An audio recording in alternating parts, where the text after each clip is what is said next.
All right, there's been some pretty big updates on the Palisades fire, so just wanted to come back into the map and try to figure out where is the fire actively burning. Because if you look at this acreage up here where it says 22,000 acres, 11% containment, that doesn't really tell you all that much because a lot of that 22,000 burned days ago. It started on January 7th at 10:30 a.m.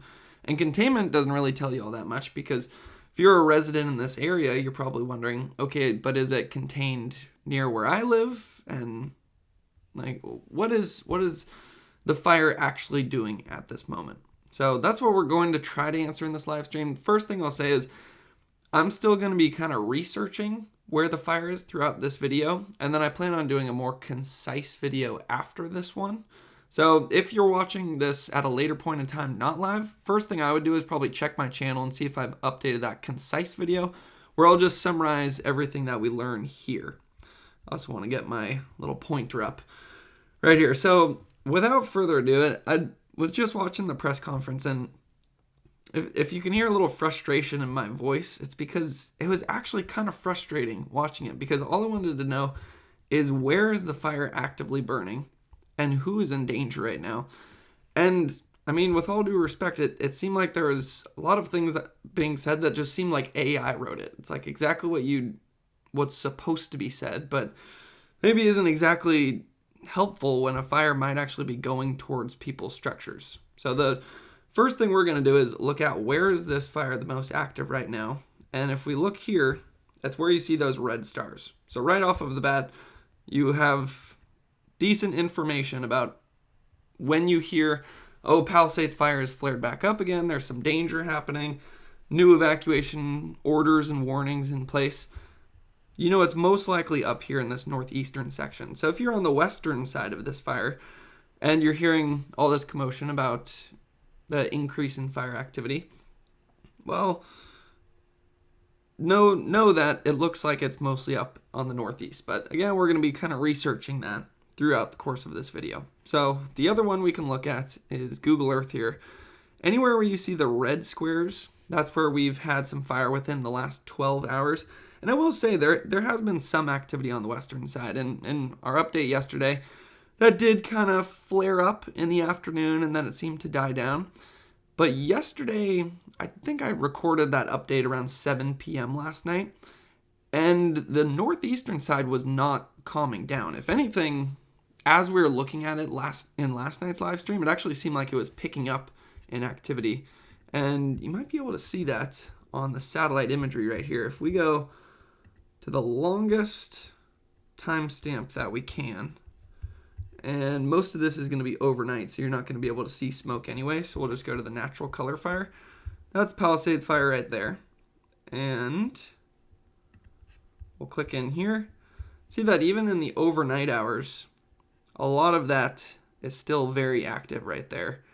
And in some points, it actually starts to get a little bit more active. And I like that somebody just pointed out in the chat, thank you, Mark, for saying base of Mandeville Canyon. So that's what I was about to pull up on this Google Earth here. So I will turn off the heat detections for right now, just because the heat detections aren't going to be the most recent, or the heat detections are a bit more recent, but they're not the most accurate thing. The most accurate perimeter that I have to go off of right now, unfortunately, is going to be a little bit old. So it's going to be this one in here. And if you see, here, wait, I'm going to pause this. I think it's making the live stream a bit slow. All right, so zooming out, here's the Palisades fire. If we zoom in to the northeast, that's that finger that looked fairly active last night. And then you have Mandeville Canyon down here. So this is where a lot of the increased activity was. One thing I did hear in the press conference that was useful to hear is they said that a lot of the suppression efforts overnight were in the Mandeville Canyon area. So what we're looking at right here. And they said there was about 1,000 acres of growth overnight in this area. Number of reasons: very dry vegetation, Southern California hasn't had much rain. There's very dry air as well. The overnight hours haven't been seeing a big increase in relative humidity. And then as well, we've had the wind factor, which we've been dealing with pretty much this entire fire. And then something else that can happen is fires tend to go more slowly downhill, but then they go fast uphill. And our winds did shift a bit more northwesterly as we got into last night, as opposed to the northeasterly offshore flow. And that could have potentially been what helped to push this fire actually downhill. And then once it gets to the base of a canyon, it actually wants to go up that canyon more quickly than it went down, especially if it's now in alignment with the winds and the topography. So there's Mandeville Canyon. If I zoom in even more, it actually makes the buildings 3D right here. So you can see there's a large amount of structures in this area. And then there's also structures up above the area, which is concerning because of what I was just saying about how once the fire goes to the bottom of the canyon, it's going to want to go faster uphill. So that's the most recent fire perimeter. I haven't been able to download that yet to my Google Earth, but you can imagine it's kind of a finger that comes out like right about here. And it looks like the most recent fire perimeter data we have has that fire perimeter going up roughly towards the top of that ridge. So we can almost, I'm going to move this right there. We can almost match up those two. You see that ridge up there, Mandeville Canyon down there. And then if we come to Google Earth Pro, there's that ridge right there where the fire perimeter had extended to, Mandeville Canyon right there. And for anybody just joining the live stream, this is the northeastern side of the fire. Now, I'm going to click on the most recent heat detections, and before I click it on, I just want to reiterate that heat detections aren't always the most accurate, but it is kind of the most recent thing that we have to go off of, so it's going to help us know roughly where there's some heat coming off of this fire. So I'll turn those heat detections on. You can see where a lot of that heat was overnight, and in the press conference they said there was 1,000 acres of growth overnight, and most of that is going to be on this northern side right here. Now the other thing that you notice is where our marker was for Mandeville Canyon down here is underneath a lot of those heat detections. Now once again, that doesn't mean everything in there has been destroyed. They did make a point of saying in the press conference that they had crews in there doing structure defense.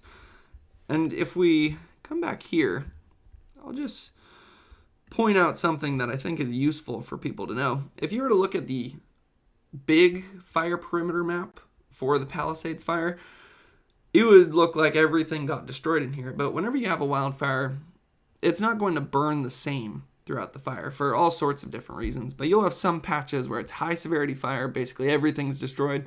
Low severity fire where maybe some things are destroyed. And then you can also have little pockets like this, or they call them islands, where you have all these structures in there that they actually were able to kind of steer the fire around. So that's just kind of what I'll preface when we look at something that looks pretty bad like that, where the fire looks like it went over all of those structures that we were just looking at, but it doesn't mean everything's destroyed in there. Now, just going off of this, again, it's not most accurate, but it does look like we have an even larger number of structures towards the northeast of this fire and towards the north of this fire. So that's why I typically try to be a bit silver lining in my videos, but this is a pretty serious situation going on right now. And if we look at the most recent smoke, I'm curious to see how much smoke is actually coming off of the fire. Could also be useful to, let's change this to more recent time here. Could be useful to look at some live cameras as well. All right, so from that view, it doesn't look like there's, it looks fairly active. It's not that entire thing, it looks like, flaring up though. So before we get to the live cameras, let's just see what Watch Duty is saying. This is often a great source of recent information. I typically don't go over the evacuation orders and warnings in my videos because by the time some people are watching this, they might have changed. But perhaps I'll just click it onto this map real quickly so you can see where they are. Anywhere where you see that red is where there's an evacuation order. That means it's mandatory. You have to leave immediately. And then the yellow is going to be your evacuation warnings. That's where you should get ready to leave and then stay very updated with like all your local resources to see if that warning turns into an order. The other thing that they mentioned in the press conference that is always a good point. I started off this video a little bit harsh on the press conference because they weren't telling us exactly like where's the fire, where is it going. But they did give some useful details here. And one of them was the fact that the reason they'd like people to leave when there's an evacuation order is because then they can focus more of their resources on structure defense and less of the resources on having to save people who stayed in their home and are now in trouble. So that's also a good thing to know right there. So evacuation orders have been expanded on this fire because of some of that increased activity that we had overnight. Now just coming back to watch duty. Let's see, it looks like the press conference is still going on, but I'm not going to click into that. Air Attack has requested 1 very large air tanker and 5 LATs for the fire. Current view from above, let's see, that's the Wilshire 2 camera. Let's see if that's one of the cameras that I was looking at earlier. So this one is going to be the last 3 hours. It's useful to look at cameras because we can actually see, you can actually tell kind of what's going on a fire by looking at the camera. First thing I notice is that this plume, even though it's early morning, a lot of times in the early morning you won't have that much wind because it's cooler. There's not that big of a difference between your valleys and your mountains, so you don't have that strong topographic breeze. But what's been happening down in Southern California is the Santa Anas, which can actually pick up overnight into the early morning hours. And what we're able to derive from this camera is that the smoke plume isn't going straight up. If there was calm winds, that smoke would rise, but the fact that it's tilted over like this tells us that it is pretty windy in this area. So I guess we can actually try to see that. Let's go over to our weather observations here, and maybe we'll even see if we can find Mandeville Canyon. Let's see if this works. I usually have some trouble with this. Yeah. Mandeville Canyon. Can I try California? All right. I think it worked. So zooming in here. Let's see if we have any weather stations in this area. We'll try to click the closest one possible. Not seeing many weather stations. You see this big blank area of weather stations? How you have all of these weather stations around here, but then in here, there's not much. And I haven't confirmed it, but I believe that's because the fire destroyed a lot of those weather stations. Now, right there, that does paint the picture that it's still quite windy out there. See that 38 mile per hour winds right now, 41 mile per hour winds right now, 30 mile per hour winds right now, but the max gust today was 35. And then if we come over here, not seeing, I mean, that shows 9 mile per hour winds, that shows 2 mile per hour winds. So it's a bit difficult to see exactly what's going on with winds on the ground right now. We're kind of getting mixed results there. But it does look like as you get into the higher elevations, there's stronger winds. You see where that orangish color is? That's going to be where you have some gusts, 20, 30. Over on that western side, we saw some gusts around maybe 40 miles per hour. But then as you get into these lower elevations, that's going to be around 10 miles per hour. So if we come back over to Google Earth here and take a look at this fire and some of the elevations that we're looking at here, where it's been the most active recently does look to be where we are in the higher elevations. So that is going to be most likely where it's a bit windier up in that area. So just kind of zooming out right here, just in case anybody has just joined the live stream, try to answer the main question that we're probably all asking this morning. This is the Palisades fire, and you're probably hearing that it's flaring up and wondering where it's flaring up. It's this northeastern side right there. Anywhere where you see those red squares, that's where the fire has been active over the last 12 hours. And the key area that I'm concerned about is what happened in Mandeville Canyon here. This is where they were saying the most growth was on the fire last night. And a lot of our heat detections were actually showing the fire over Mandeville Canyon and actually starting to creep up this area and then starting to push towards the north here as well, towards, let's see, San Vicente Mountain Park. Haven't confirmed whether it started to actually go down this back end yet. But, I mean, most recent information we have to go off of is the heat detections. So let's see what that's showing. That does show some heat coming down the back end right there. And it shows it, I mean, that's not the fire perimeter. Keep in mind, I keep having to reiterate that for people who just might be joining. But you could see all of these structures that we have right here. And right there. And the other thing that I noticed is how green these hills look right here. That's going to be a lot of fuel that is exceptionally dry. So that's why fire is able to continue to grow even during the overnight hours, as we were seeing last night. I'm also interested to see what is the wind direction here, because the wind direction has a large impact on the direction that the fire is going to spread. It looks like it's still coming roughly from the north.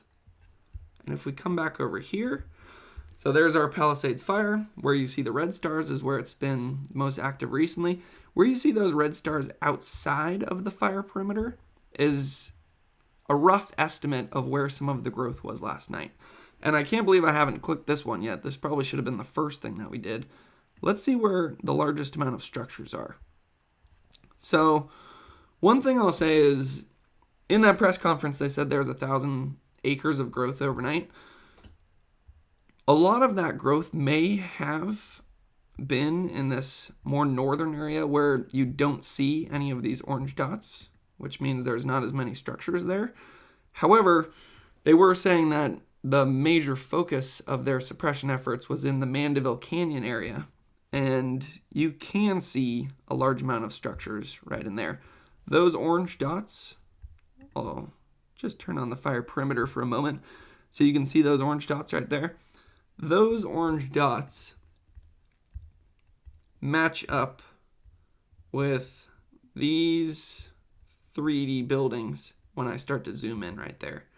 And then that line at the top of the hill was the previous fire perimeter.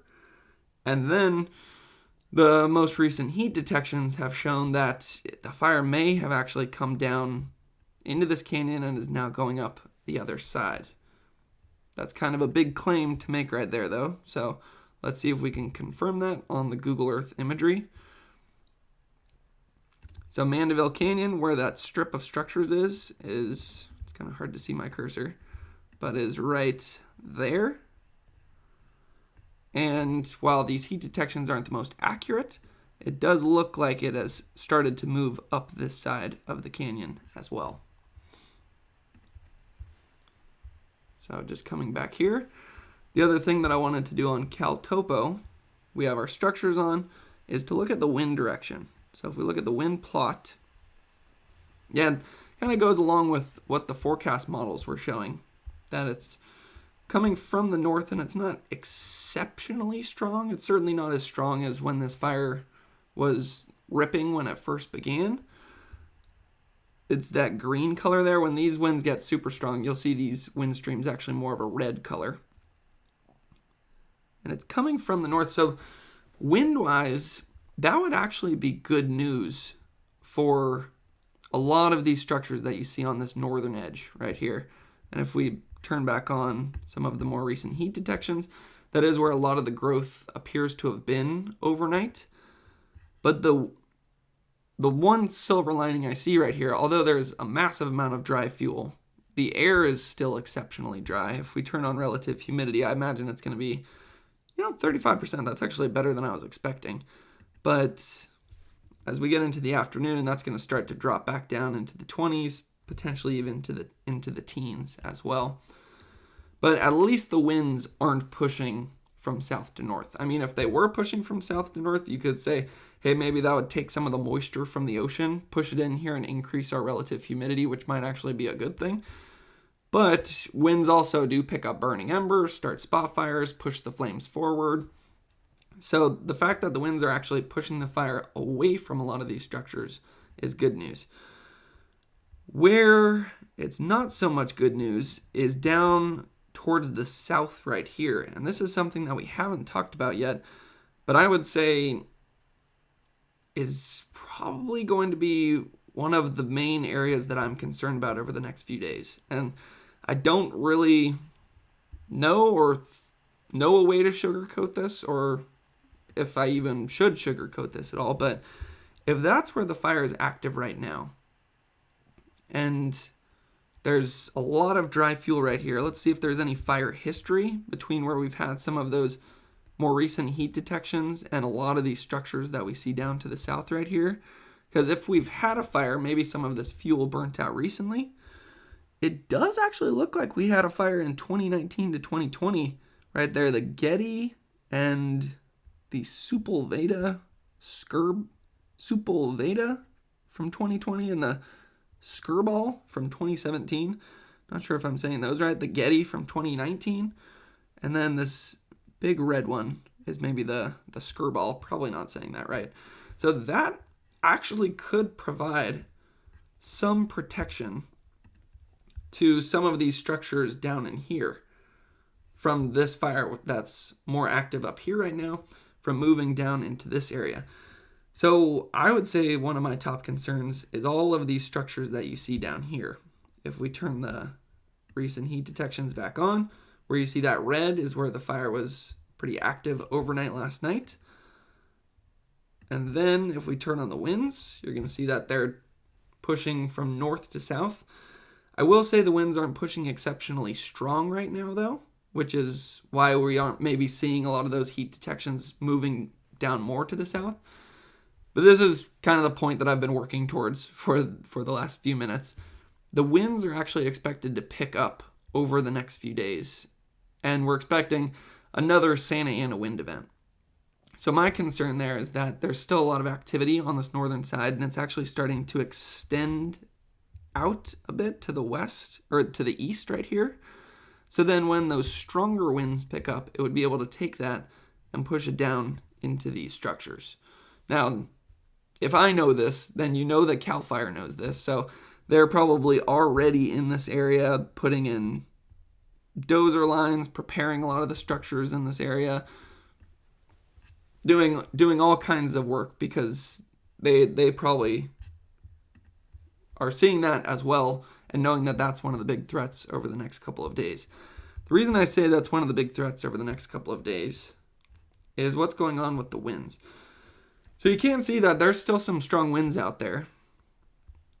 It just varies a lot by elevation. Where you see the blue to green, that's going to be where, it's maybe 10 to 20 mile per hour gusts. Where you see that red, that's where you can get some 30 to 40 mile per hour gusts. And it looks like somebody in the chat is saying warning in Santa Monica at the moment. So we can actually check that. So we can come here, zoom out, and let's look at evacuation zones. Looks like anywhere in that red is an evacuation order. Anywhere in the yellow is going to be your evacuation warning. So it makes sense that they have evacuation orders for those areas south of what we were just looking at because of the changing winds as we move forward. Those changing winds, let's see what they do throughout the day today. Let's see, what's the difference between these two? As we get into the afternoon, it's not much difference. Maybe some of those stronger winds start to shift a little closer towards where our fire has been more active. And then if we click into tonight, that's where there's a lot of variation overnight tonight. You notice over much of the Palisades fire, it transitions more into that green color, which would be a decrease in winds tonight from what we're looking at right now. Like you look at, that's about right now. As we get into this afternoon, looks like those winds are actually going to kind of pick up a bit, still coming from the northeast. As we get into tonight, though, much of the Palisades fire, it actually looks like the winds kind of decrease. But then if we look up in the higher elevations, this is maybe closer towards the Eden fire, the winds increase again. It almost looks like that Santa Ana event is continuing. And then if we look at relative humidity overnight, not great recoveries. So the reason you want your relative humidity to go up overnight is then some moisture goes into the fuels and then it slows growth. So when it stays dry overnight, it allows that fire activity to continue. And that's exactly what we saw overnight last night. So as this resets, see that black spot right there? That's the northeastern side of the fire. Actually, in some cases, it looks like it increases in activity overnight. And you can also see how it does seem to move down to the south a little bit. Watch as those black dots. It's maybe more up towards the north. Right there, a little hard to see. It almost kind of looks like it just grows in all directions. And if we go back to Google Earth right here, we can see what those directions are by looking at where we've had more. Google Earth's a bit slow. I think I'm going to get new computers maybe today. I do all this just off of my laptop, and I think it would be useful for these videos just to make sure they're running as smoothly as possible, just to get a full 3 monitor setup and maybe something with a bit more power. It's right there with the red. That's going to be where a lot of the growth was last night. Zooming back out. You can see that's the northeastern side of the fire. Key spot that they were talking about in the update that they did was Mandeville Canyon, which is going to be right in here. And it does look like the fire, unfortunately, according to the heat detections, has extended over that area and then is also starting to move towards the north as well.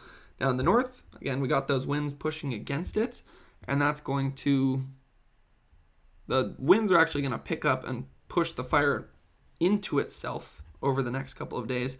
But it's also going to try to take some of these heat detections right here and push them down to the south. Although, yeah, this is why heat detections aren't all that useful, is because it looks at this point like the heat detections have come out all the way into Santa Monica.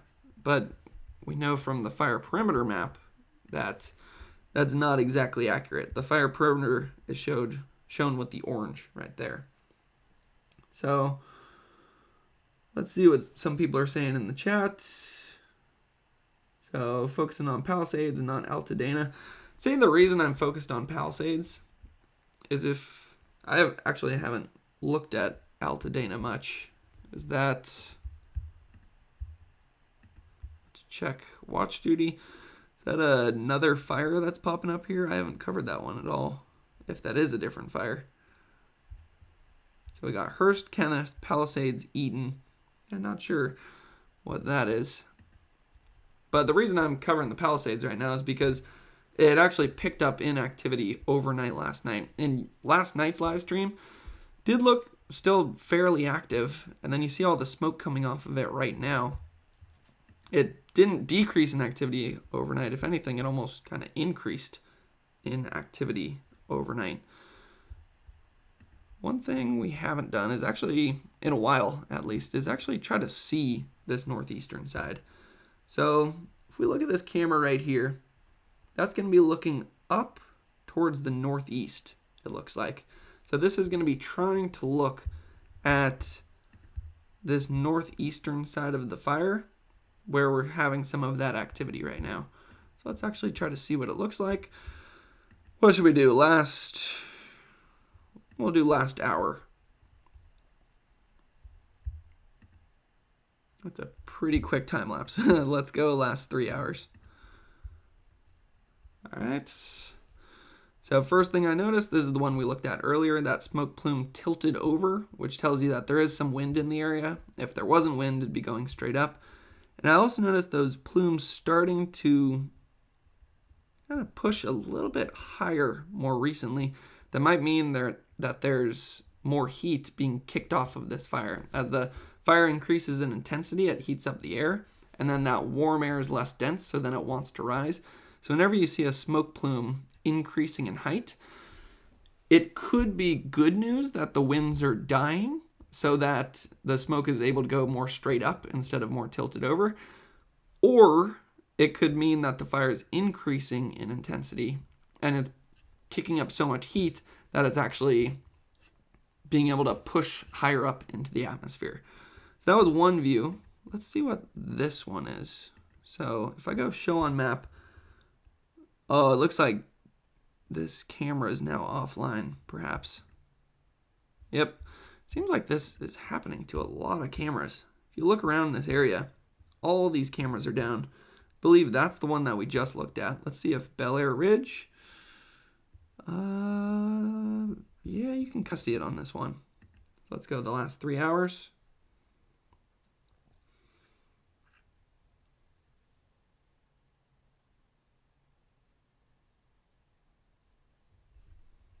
All right. Yeah, it looks pretty active. And then see, somebody says, another channel says the fire is coming over the ridge into the valley. So if you could specify which valley there, then we could look at that. Kind of the main spots that we've been talking about where this fire seems to be the most active. Oh, I think map just updated.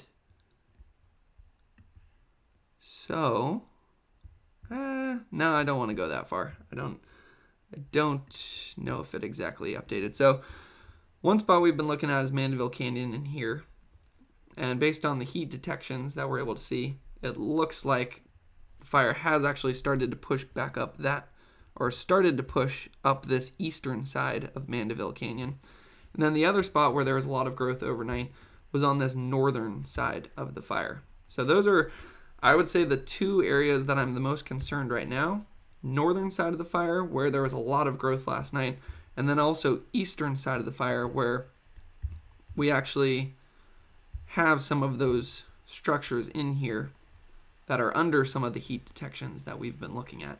Whereas on this northern side, a lot of the heat detections that we're seeing, we're still in this area where there's not many structures. But then just to the north of it, you can see hundreds, if not thousands of structures right there. I love this new Cal Fire map. I gotta say, it's 3D, and then if you zoom in enough, it makes the structures kind of like pop up 3D. So it makes it very easy to see where those structures are. The other one that I really like to use is Cal Topo. So we'll just clean this up and look at it again.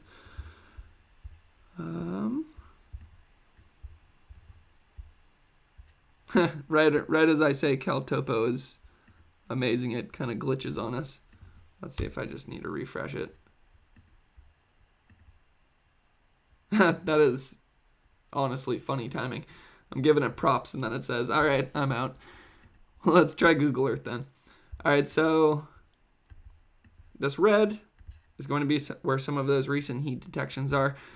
It's also not the most accurate, so don't think that everything underneath one of these red squares has been destroyed. Some of these might actually be completely inaccurate. Maybe it's just picking up on some of the heat that's in the smoke. But the first thing I will say is where you see the red, that is a general indication of where some of the growth and where some of the activity has been recently. So that yellow is where the fire was more than 24 hours ago. And that's why when you look at numbers like, oh, the Palisades fire is up to 20,000 acres, there's not 20,000 acres actively burning. Most of this fire has already burned and now it would be in like the mop-up phase. Where you see the red, that's where the concern still is. So where the concern still is isn't the entire 20,000 acres, but it's mostly going to be on this northeastern side. Mandeville Canyon is right in here, and unfortunately that does look like it's underneath those heat detections at the moment. And then if we kind of zoom into this side, it does look like there's more structures over on the east here. We got Mountain Gate Country Club. We've got 405. I wonder if the evacuation order just goes to 405 or if it's extended past that now, because I think the last time I checked, the evacuation order went to 405 and then it stopped right there and turned into a warning. Yeah, it does look like that's still the case. It's roughly 405 right there, and that's where the evacuation order is, and then they have the warning on the other side of that. So if we come back here, there's 405. That at least tells you that, I won't go that far. I was about to say something, but some people might be watching this live stream at a later point in time, and I wouldn't want them to be in this area and say, oh, he says it's to the west of 405, so we're in the clear. But by the time you're watching it, who knows exactly where it's going to be. Now, one thing I will say, though, is that having 405 here will actually help them, hopefully help them stop this fire on the eastern side. Like if we zoom in here, looks like there's a lot of fuel, and that fuel is going to be exceptionally dry because Southern California has not seen much rain recently.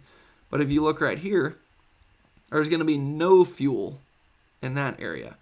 So they would hopefully be able to maybe put some retardant on this western side of 405 right there and stop the fire from moving any more to the east.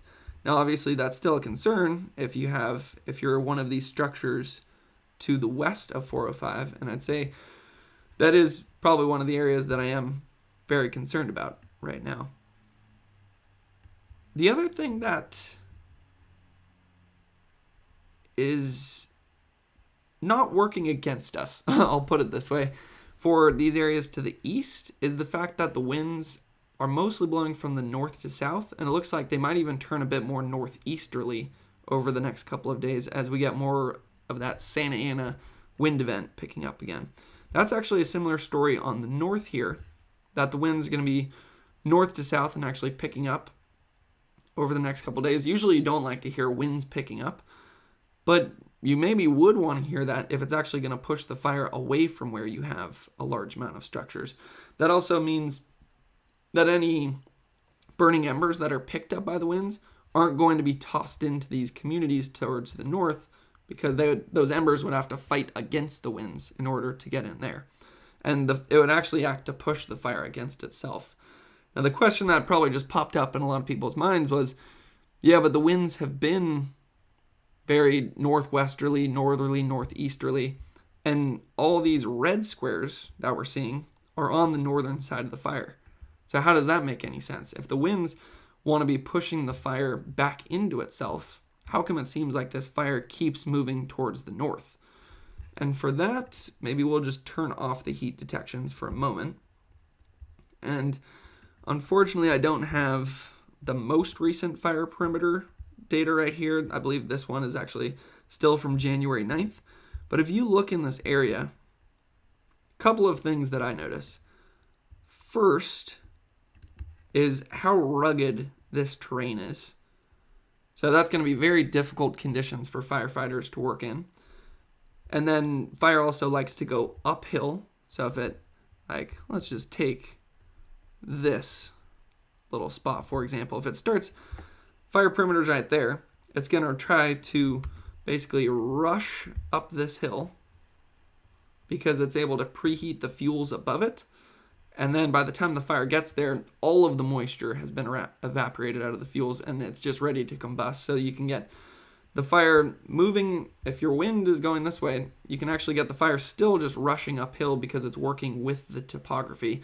And it might actually be a negative if the winds decrease in intensity, because the winds might have actually helped to keep the fire back over here. But as we've seen, the winds have actually kind of dropped down over the last couple of days.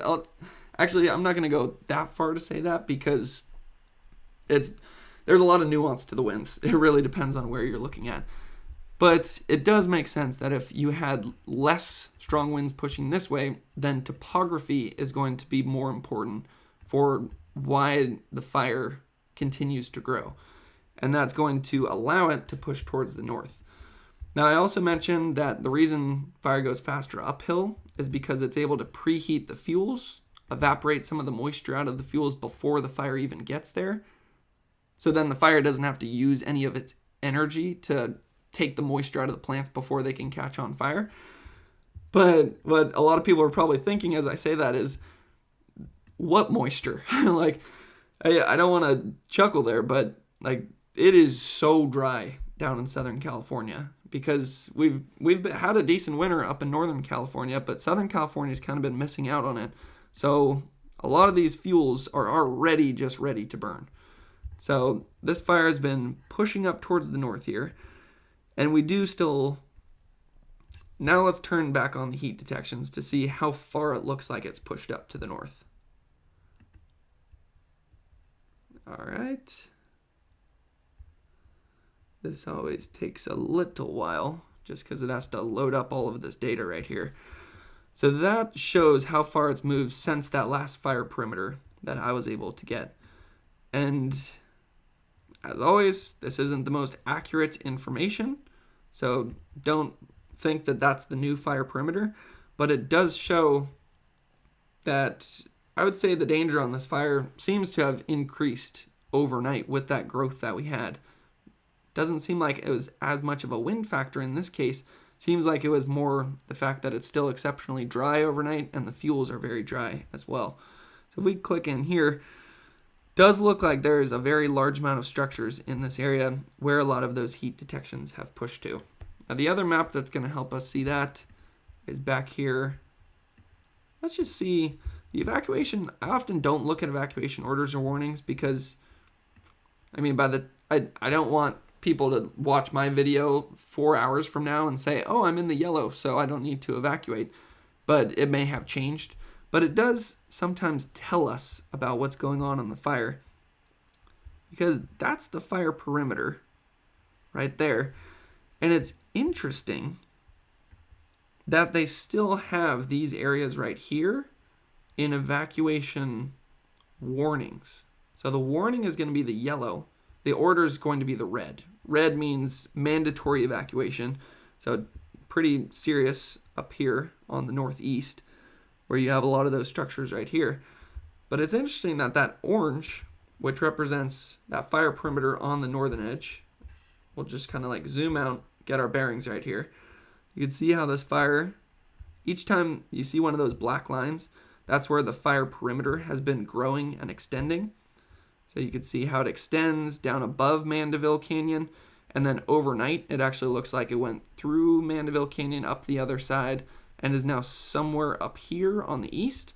And then it looks like it also has grown up here on the north. But the point I'm making is it's interesting that they still have a lot of these northern homes in evacuation warnings. So that might tell us that maybe they've got some information on the ground there that we don't have, that maybe they've put some good lines in up there. Maybe the wind is working in their favor, but that's kind of information I don't have access to. So maybe let's check watch duty and see if there's any updated information there. I probably should make a practice of checking that consistently, so I'm not saying anything that watch duty has like said that's in contrast to what I might be saying. I've learned that lesson the hard way throughout my years of wildfire forecasting, that when there's an active situation, you have to do it live and you have to try to stay updated with all the recent information. Because, I mean, one of my worst wildfire mistakes ever was I prepared like 15 different links and I studied them all, I researched them all, I got a good idea of what was going on in a fire. I believe it was maybe Greenville up on the Dixie fire. Don't quote me on that, though. It was a while ago.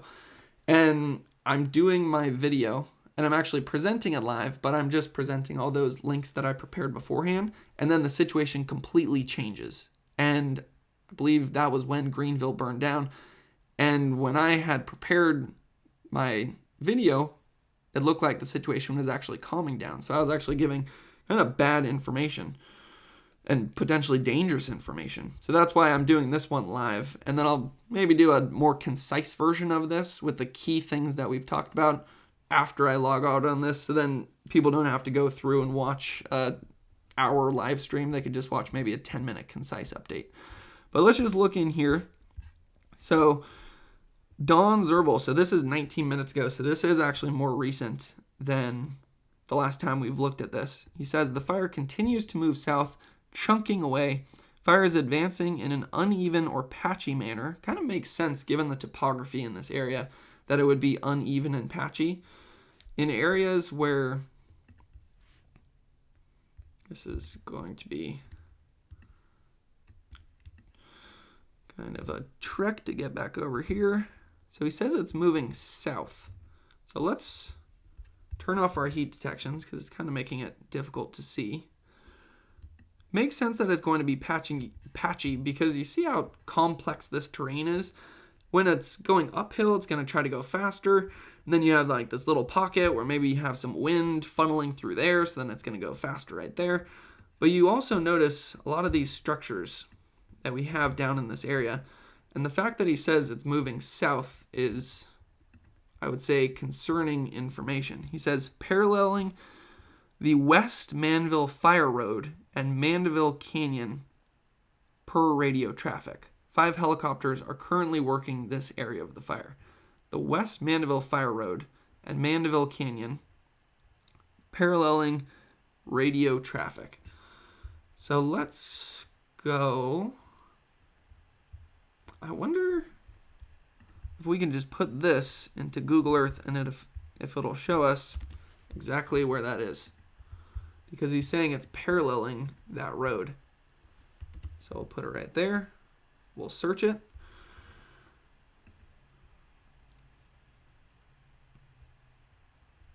So that's West Mandeville Fire Road right there.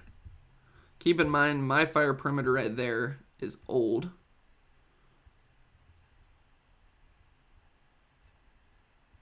So he's saying it's paralleling that, but a lot of the heat detections we're looking at makes it look like it's already gone through Mandeville Canyon. So, like if I turn on heat detections, keep an eye on West Mandeville Fire Road, right there, and then a lot of our heat detections are actually to the east of that.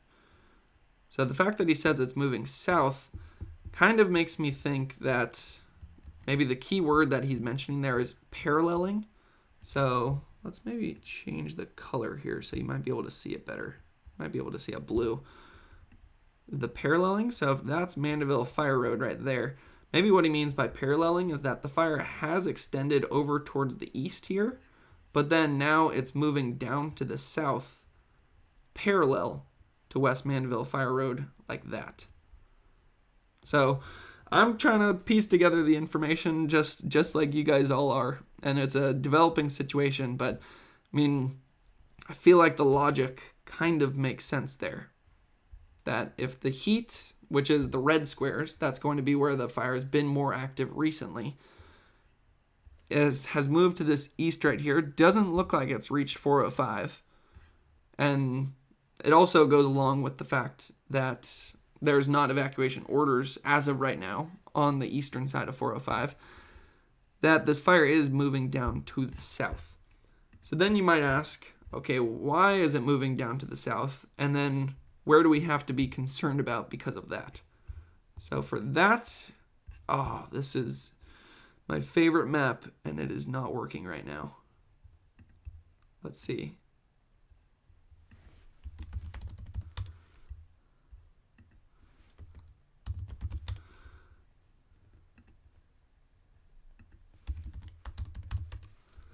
Okay, fire map. If you work for Google, can you please stop those pop-ups? Okay, I think we're back. Oh, this is huge that if this can actually start to work again. All right, fire activity. I wonder if they figured out that I was maybe like using their map in a live stream and shut it down on me. But no, I don't think that's a possibility. I think they want to serve people just as I am. So there's Palisades. Let's turn on Modus and Veers. That's going to be where a lot of the heat has been recently, on the northeastern side of this fire. So what we're just looking at over here is we're trying to piece together what we were learning from Watch Duty.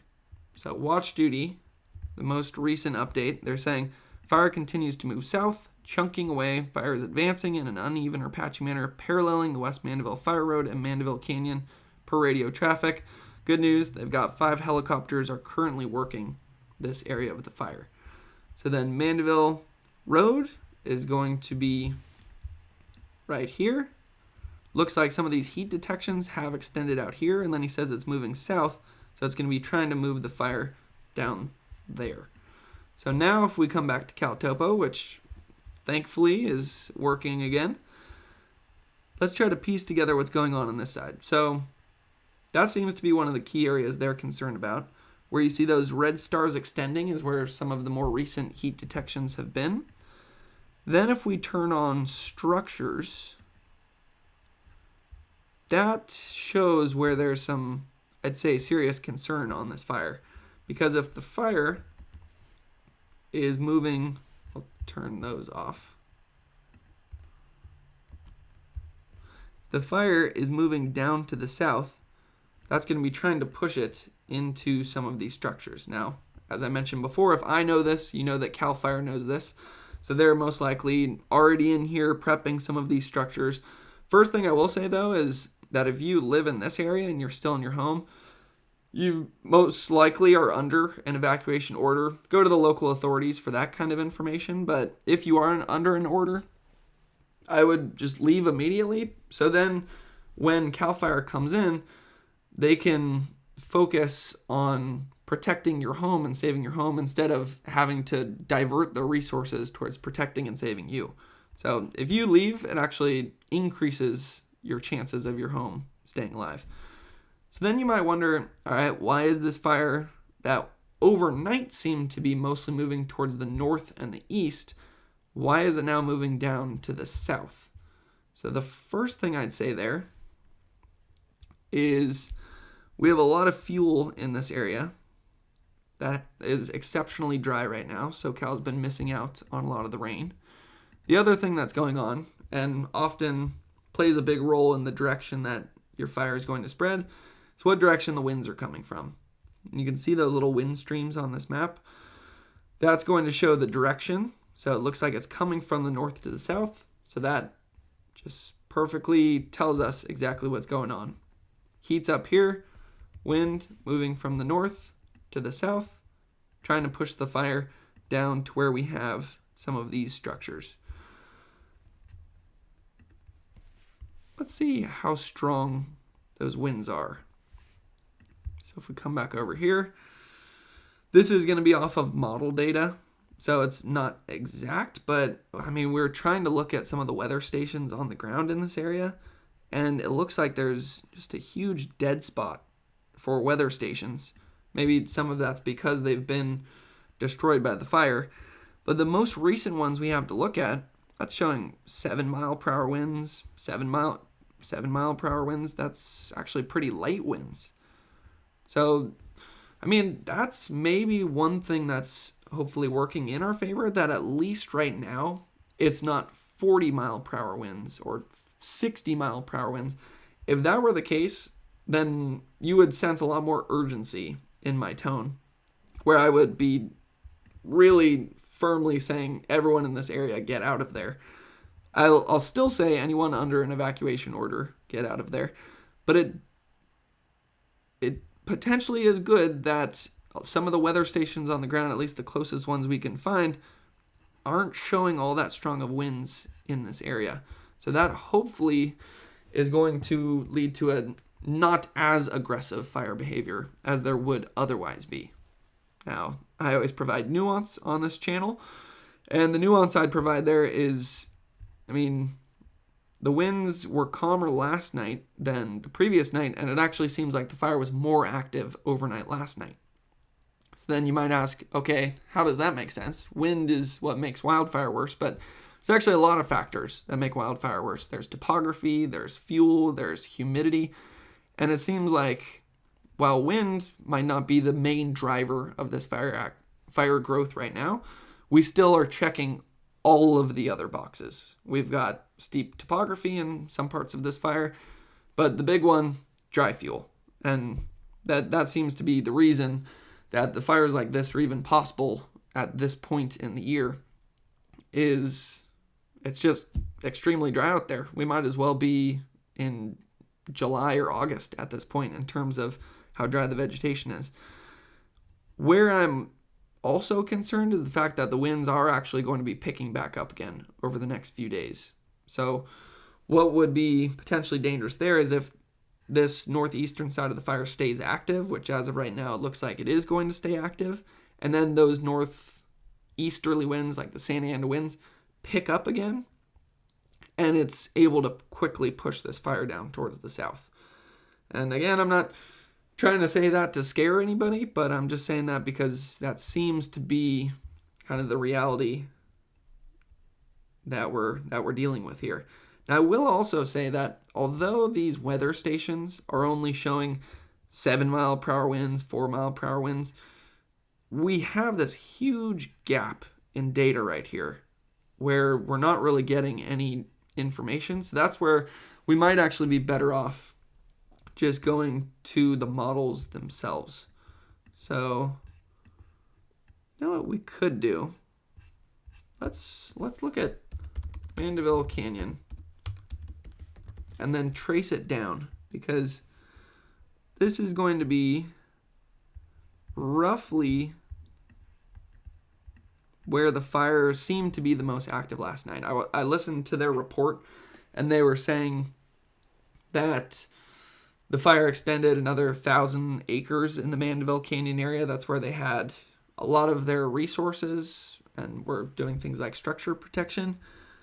And I believe when I typed it in, it went to this line right here.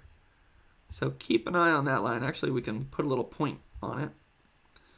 And when we zoom out, you're going to be able to see what the winds are. So I will say, at least it's in the green.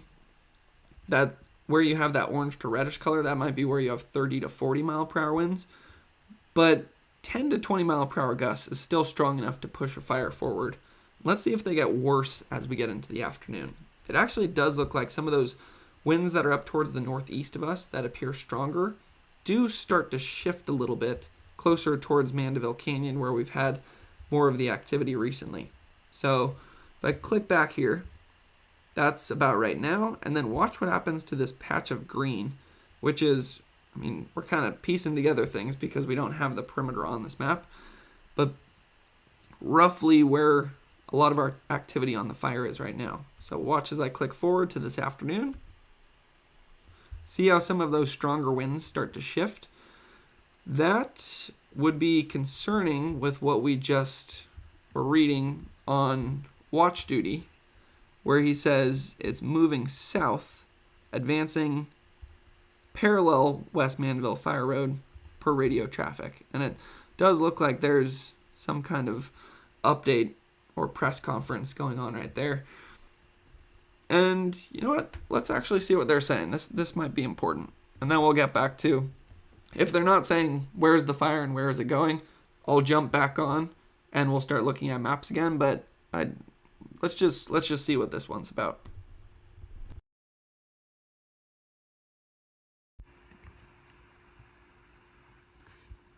People need to pay careful attention to what the instructions are. And please, please, please not try to wait out the fires.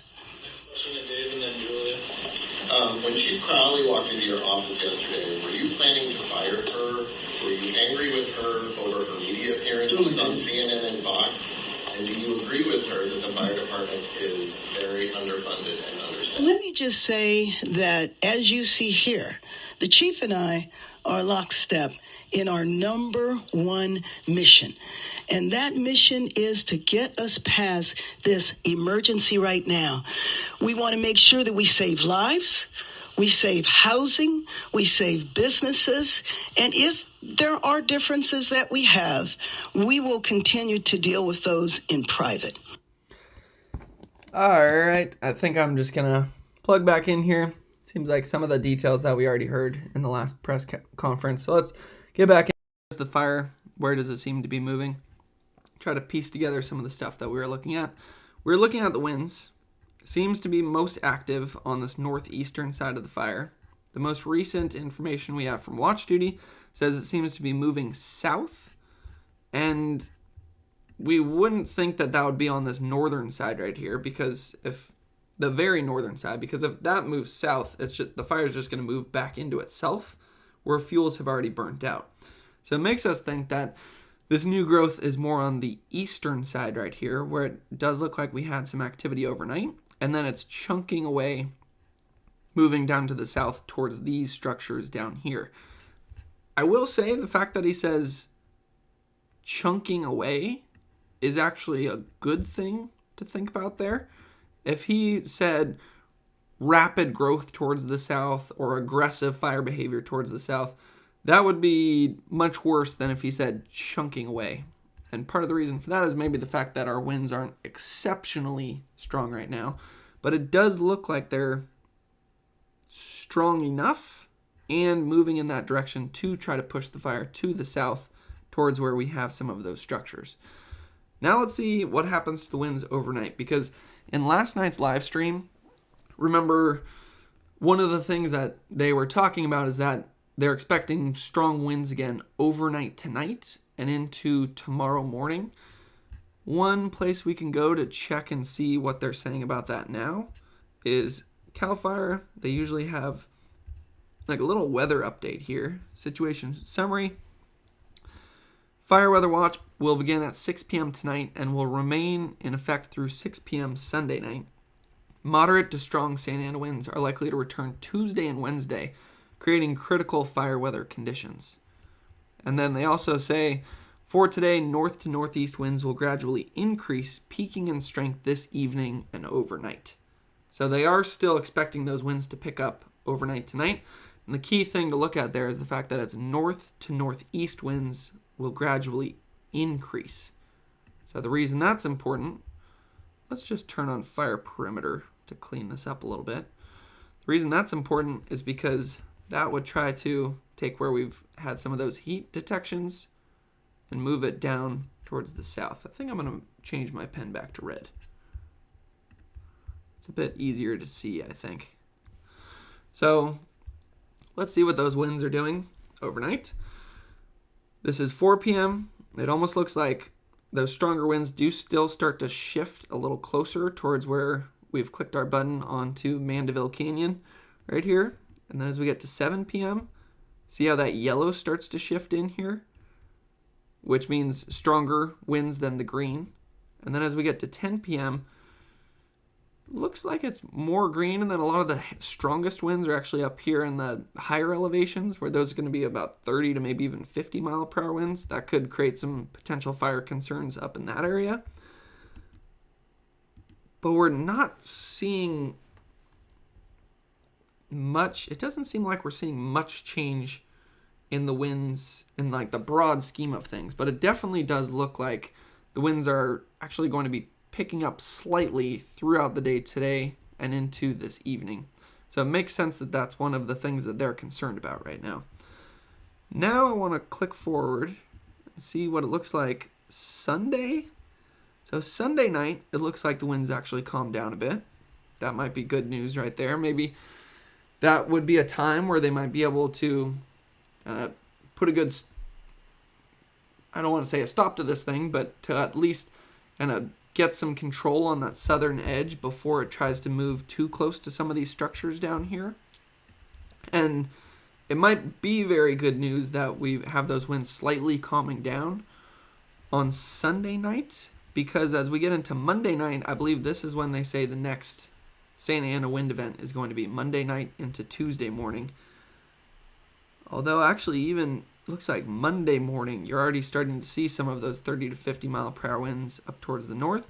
And then let's see if they shift over the fire. If that shifts over the Palisades fire, that's going to be some pretty bad news right there. So it does look like it's starting to get a little bit closer towards 7 p.m. Monday.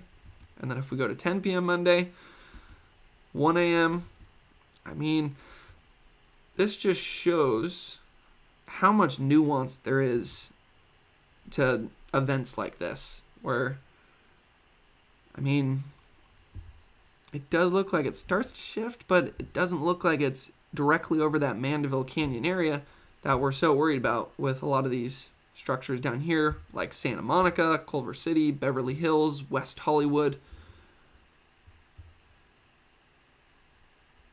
So coming back over here, that's going to be a lot of these structures that we have down here that are outside of that previous fire perimeter, but are now to the south of where a lot of the heat is on the fire right now. So, haven't looked at a camera in a while. Let's try to see what this is doing. See if it looks like it's getting more active or less active over the last 3 hours. That was earlier this morning. From right there to right there. That's about 1.5 hours ago to the current time. I mean, it looks like it's more active right now. So it potentially goes along with what we're seeing with the winds throughout the day today. Oh wait, before we get here, I want to see what it does Tuesday night into Wednesday morning. Wednesday morning actually doesn't look too bad. So it seems like the event they're talking about is Monday night into Tuesday morning. But also expecting some of the winds to slightly increase throughout this afternoon. So then coming back to this one, what this one has done over the last 3 hours.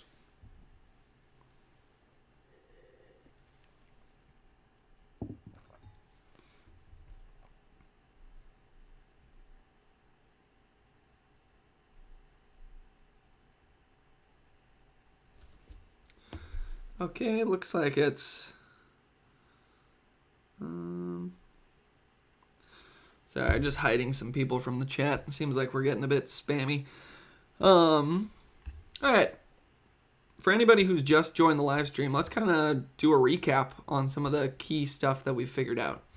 So, the main question I always try to answer is, where is the fire, and like, where is it actively burning? And where is it most likely going to continue to burn in the future?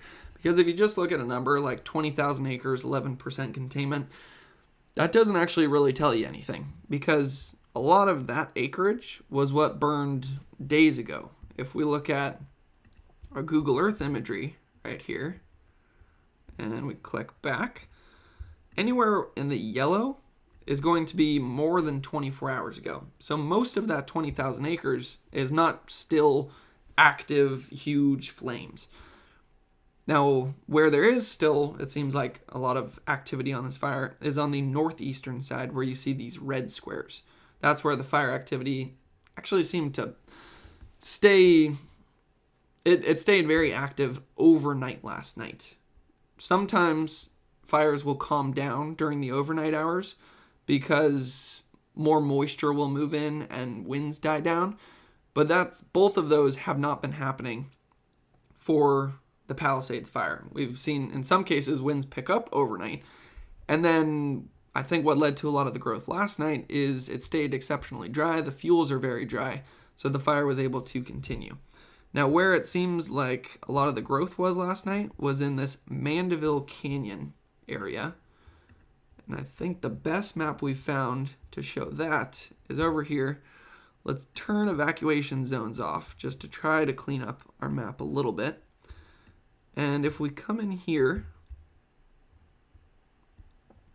you know, I think this fire perimeter has updated since we first started the live stream. I mean, if you look at how these fire perimeters work, they're almost like it shows the growth of the fire. Like that right there is before that growth right there, which is before that growth right there.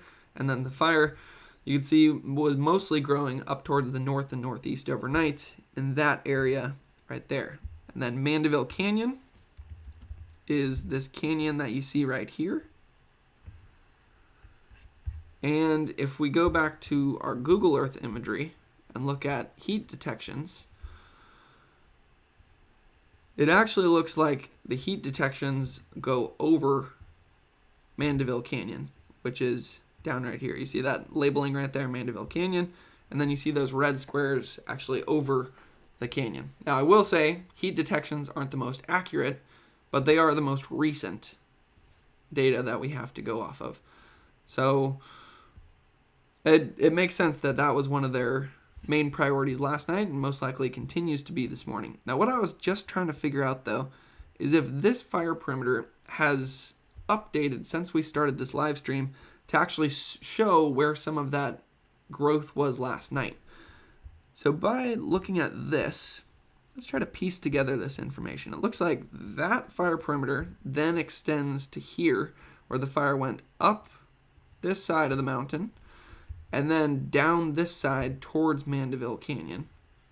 And then if we zoom in even closer, you could see where the most recent fire perimeter is still showing more growth down towards the canyon right there. And then it looks like it's that same shade of color that is growing down towards the south right here.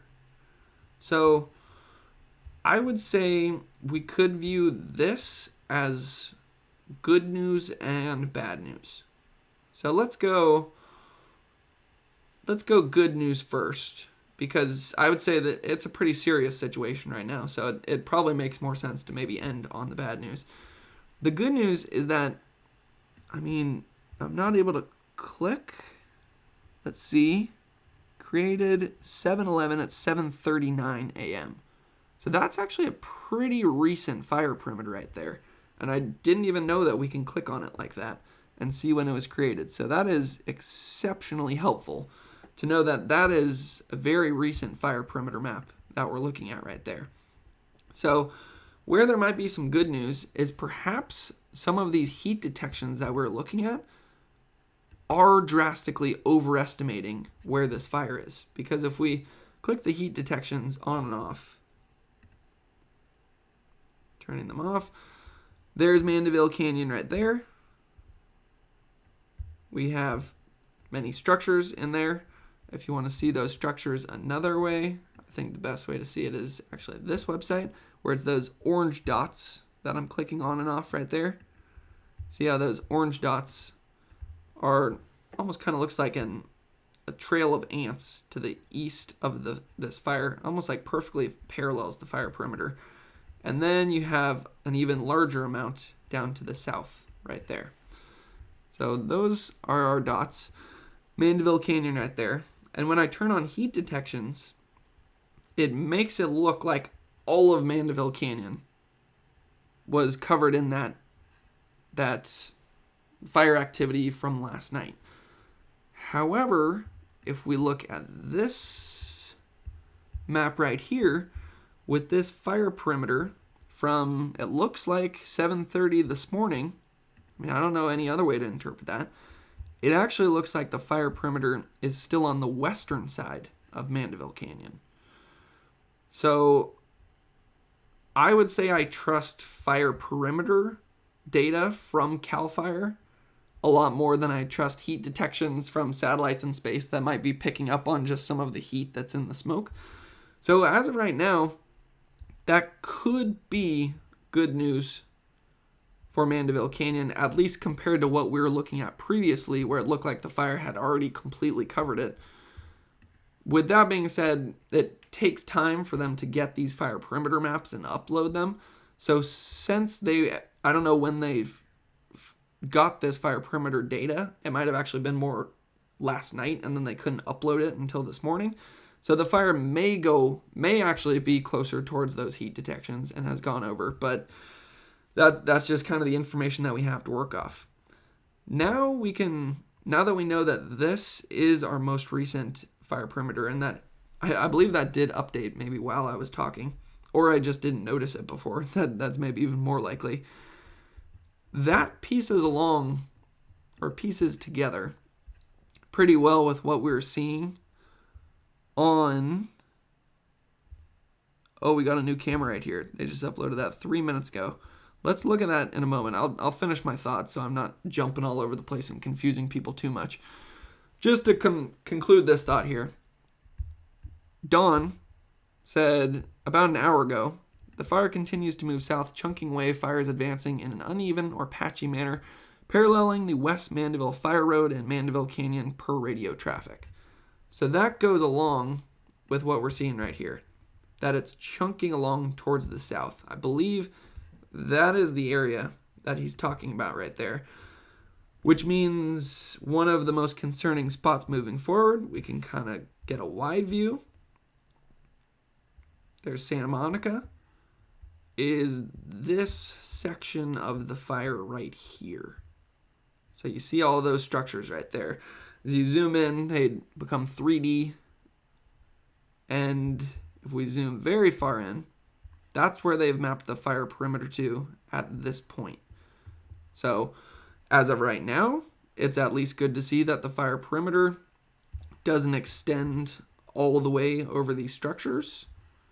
But our most recent watch duty update right there says it is still continuing to move down to the south. And the reason for that is our winds right now do still look to be from the north to the south. Not as strong as they were days ago, but perhaps strong enough just to allow that fire to continue to chunk away towards some of those structures that we have down here. Keep in mind that fire perimeter is older than the one that we're looking at on this map. So now I want to check what they just up, the camera that they just pointed out. I think that acreage just jumped up again. But again, I don't really look at acreage too much because 21,000 acres aren't actively burning. It's mostly this northeastern side. So Wilshire 2. Sometimes it's hard to see the cameras. So let's actually try to find it over here. If we can find Wilshire 2. I think they're alphabetical. Wilshire 2. Okay, so this is a camera view that we have not seen yet, and it looks much more active than any other cat so far throughout this. And sorry if I alarm people too much when I say, oh wow, but I honestly am just reacting to these things at the same time you are. So this is going to be, I'm doing a 6-hour time lapse because I want to see when it zeroes in on some of this heat that's being picked up. Let's see, so far it's still just spinning, kind of looking for the heat. You notice that this station is surrounded by a lot of structures here though. So when it starts to lock onto the fire, that does kind of paint the picture that this is an area, and we might even be seeing some of those structures being destroyed at the moment. So if I haven't said it already this live stream, again, thoughts and prayers go out to everybody who's been affected by these wildfires. And it does look like activity seems to be increasing right here. There is one point in this. So this looks like it's fairly close to the ocean, this camera. But then I imagine they zoom it in a lot. At that point, it looks like the fire's up on this hill. Some of those look to be structures. And then if we click in here, you can see the fire starting to extend down this hill. And move closer towards those structures. If you look closely, as I was clicking, it did show one of the air tankers in this area. So this is most likely where there it is right there, where they are focusing a lot of their efforts at the moment. Now it's hard to piece together exactly what we're looking at here and where we're looking at, but we'll do our best to try. It's right there. Let's see show on map. That's going to be, yeah, it is close to the ocean. So that's going to be down here. Almost looks like it's Santa Monica, looking up towards the north. So there's Mandeville Canyon Road. That's pretty much what we've been talking about this entire live stream. Seems like that's where the fire. Here's Mandeville Canyon. Here's where that fire was starting to extend down to the south. And then if we're looking up towards the north, so you can almost draw a straight line from that camera. I'll try my best to draw a straight line. It's most likely pointed in that direction right there. So that would be looking at, let's see.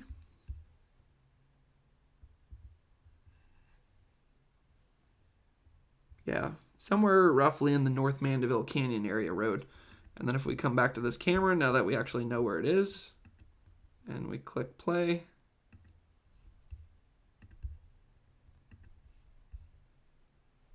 and then we'll try to piece this together with our other maps as well.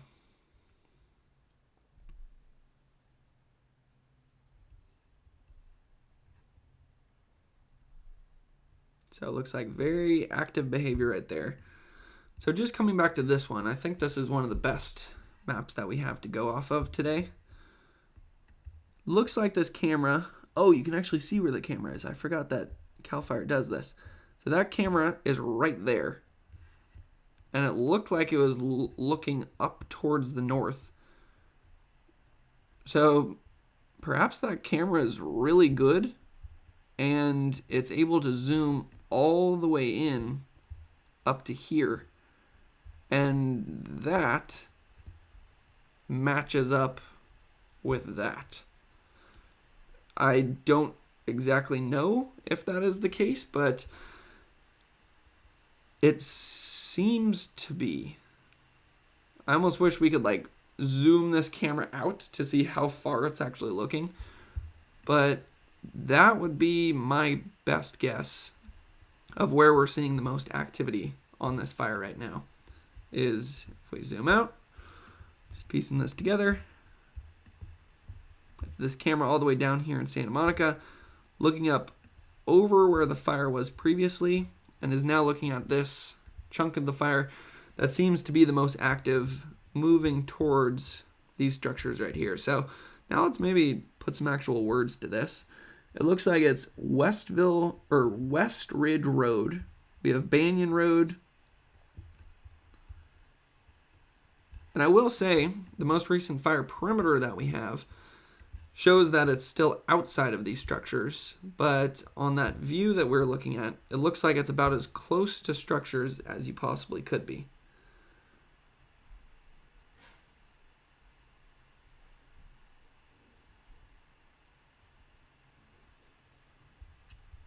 So, see somebody saying something in the chat.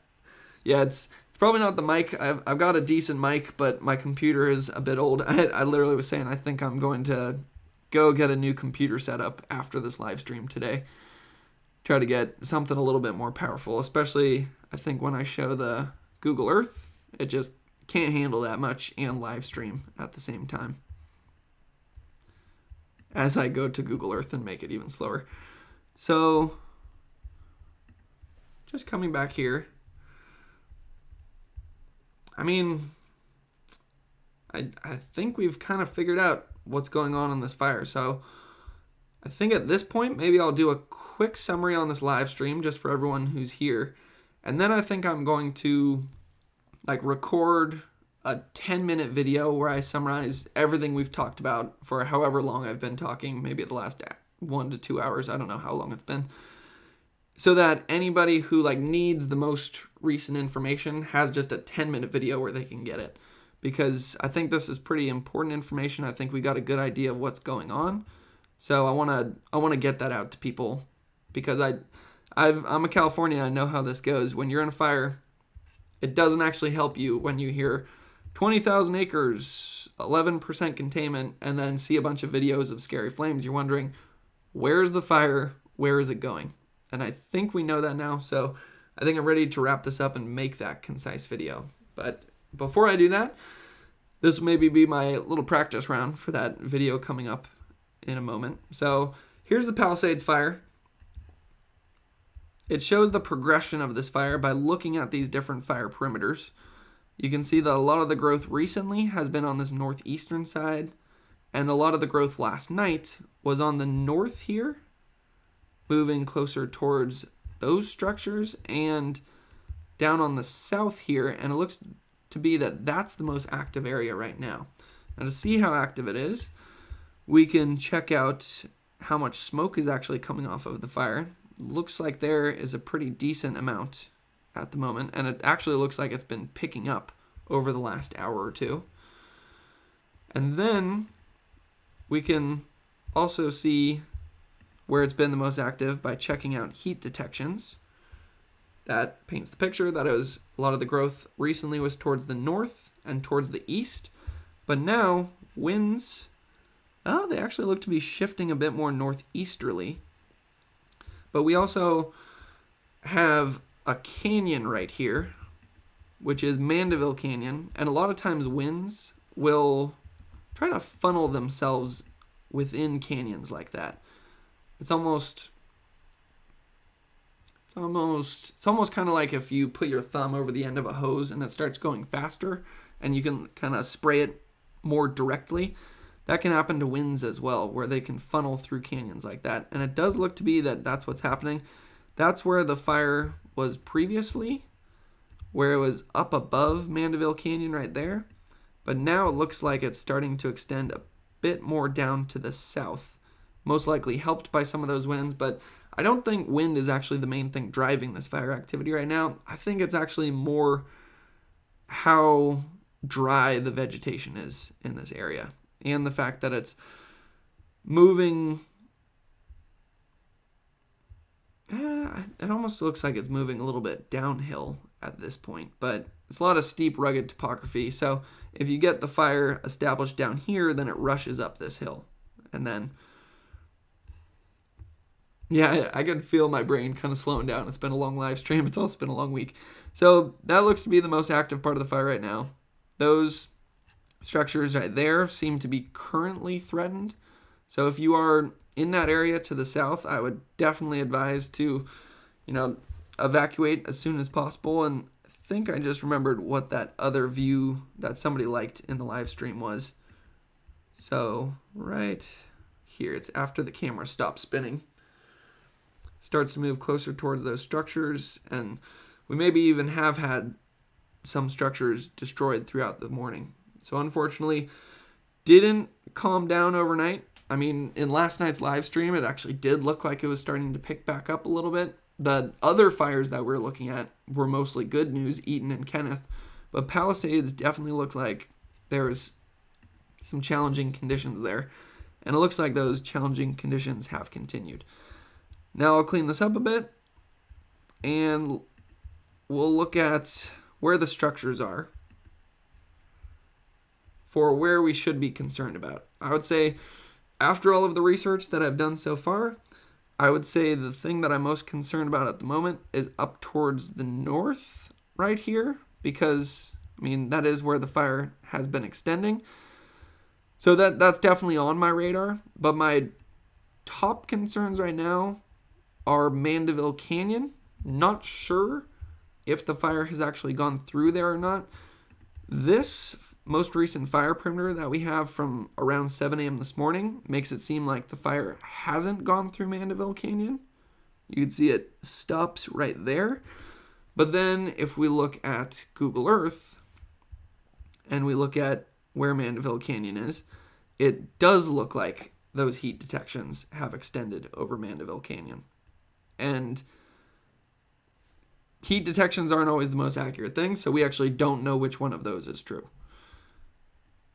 With that being said, the fact that that finger of the fire extends down to the south, and then this watch duty report from about an hour ago says it's chunking way down to the south, does make us think that it's that camera view that we're looking at right here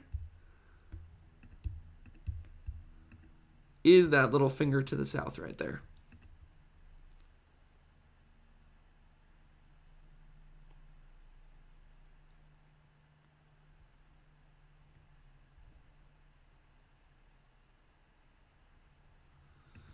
All right, so then coming back here, that's going to be a lot of these structures.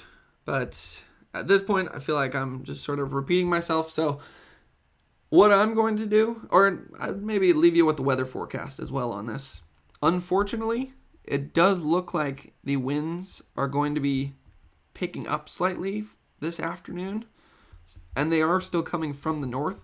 So that is going to try to push this fire more down to the south into some of these structures. So pretty serious situation going on the Palisades fire.